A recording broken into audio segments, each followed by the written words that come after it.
Hi, and welcome back to my channel, where I'm going to cover the additional customization options for the monk class that were introduced with Xanathar's Guide to Everything. And as I've stated before, because Dungeons & Dragons is a role-playing game, the overall idea is that while you're playing your character, you're taking on their persona and acting as they would. And the customizations we will be covering in this video will allow you to enhance your playing experience for the monk class by giving you additional avenues to customize your character and provide more detail about them. The customizations that the monk class gains are as follows: monasteries, monastic icons, and a master. And with the introduction of Xanathar's Guide to Everything, there are some new tables that provide these examples and potential points of inspiration that you can then use to add these details to your character. And the easiest way to gain access to these tables is to simply open the class sheet provided by Xanathar's Guide to Everything. That's not classes, this is. So if you look here, we have the monk class. You open up this class, you get this sheet here, and on that sheet, you have access to the monastery table, the monastic icon table, as well as the master's table. And the first table we're going to look at is the monastery, where you received your training, or more accurately, where you honed your skills while seeking refuge from the world itself. As a monk, this is where your character would have learned their meditation skills, aligned their chi, and otherwise began the process of learning, essentially, to be a monk, all while the monastery looked after your needs during your training. In this case, the table provided to you gives you a good starting point for coming up with a descriptive concept of the monastery itself, giving you a bit of its history, location, or appearance that you can then use to build on. And in this case, I highly recommend you take the time to make use of these as examples and add the detail to them to help flesh them out, because the more story elements here, the higher the chances the DM might incorporate a bit of personal connection to whatever campaign they have ongoing, and that always is better at drawing you as a player into that campaign, and that way you'll care about it a little bit more. This could also expand out into a bit more detail of the monastic order itself to link the traditions to the monastery, and thereby to your character. But a good place for this is going to be in the notes section of the notes tab here. And as I've said, you can theoretically use these as an examples, but I do highly recommend that you take a look at them and expand on them in much greater detail to give you that little bit more of a story around it, therefore a little bit more of a connection to you as a player. The next customization would be around the monastic icon or crest that might represent something specific for the monastery. These icons typically represent something important in relation to the monastic order your character was a member of, and this could be either a creature or a location that was highly important to the order, and as a result was being honored by using its imagery for the order's crest.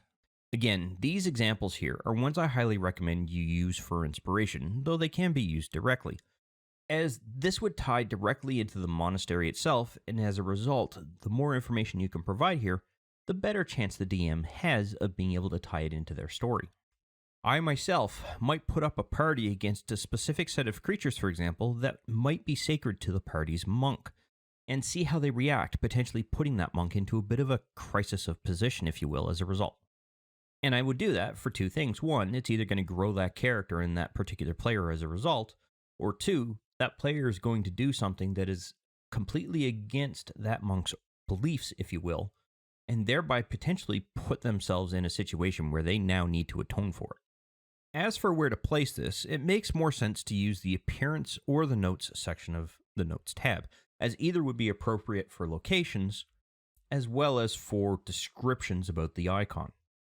So if it's kind of an icon about a location or anything like that, it might make sense to throw into the notes, but if it's an icon that directly represents and links into your appearance, then the appearance section is perfect for this. And this time I'm just going to simply drag and drop just to show you what that would look like. But it might also be a good idea to try to draw it out, come up with your own graphic image or representation of that particular icon. That way your character can share it with the rest of the party as required through the DM. The last customization is more around who taught your character, who was your master in training, and as a result, their mentor. And this links your character to a potentially tangible person or creature in the world your character is a part of, or it could be in another dimension, doesn't really much matter, or a plane of existence, and thus it will connect you into it a little bit more closely, or at least from an overall world perspective or the plane that you came from.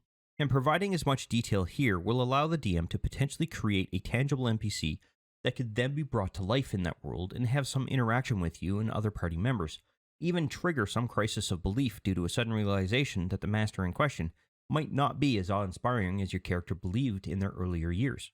But in this particular case, the best place to store this one is in your notes section. So I'm just going to expand that out and then just drag and drop another one into place to show you how to deal with that.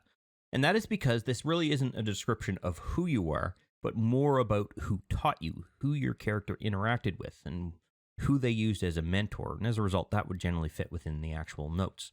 Some of that teaching, if you will, from the master might also dictate some of your flaws and ideals, and possibly even your bonds. But that covers all of the tables, and the monk, in my mind, is one of the few classes that stands on its own for requiring a high level of customization from the outset, just to have your character make sense. But having these features introduced by Xanathar's Guide to Everything will give players a bit more guidance, if you will, on how to flesh out those details and provide a little bit of inspiration for doing so. But that does bring us to the end of this particular video, and I want to thank you for watching, and I hope you found it somewhat informative and useful. I look forward, however, to seeing you in the next video. I wish to thank you for taking the time to watch this particular video. I hope you found it informative and useful to familiarizing yourself with Fantasy Grounds in general, and that you had fun in the process. If you found the video useful and you liked the content of the particular video, go ahead and click that like button to let me know. And if you have any questions specific to the topic covered by this particular video, or just have some comments in general, please feel free to post something in the comment section, and I will do my best to respond to any questions that are asked. Additionally, I do release content quite regularly, and it's generally specific to Fantasy Grounds or 5th edition Dungeons & Dragons at this time. So if you'd like to be notified when new videos come out, go ahead and subscribe and click the notification bell to ensure that notification is sent to you when I release a new video.